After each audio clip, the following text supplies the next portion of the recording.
শাকিব খানের তুফান, ববির ময়ূরাক্ষীর সাথে কুরবানির ঈদে যুক্ত হতে যাচ্ছে আরও নতুন একটি ছবি।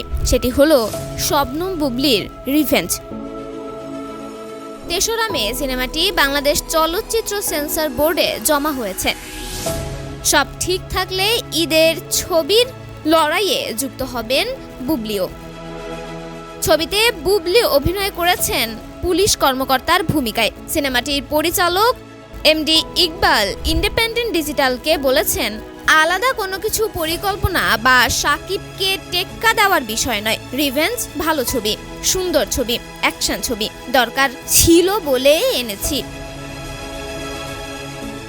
প্রথম বুবলির অ্যাকশন ছবি করেছেন তিনি, এখানে পুলিশ অফিসার। তিনি মনে করেন এত সব গ্যাংস্টারদের ভিড়ে এমন পুলিশ অফিসার দরকার। রিভেঞ্জ বুবলির বিপরীতে অভিনয় করছেন জিয়াউল রোশান।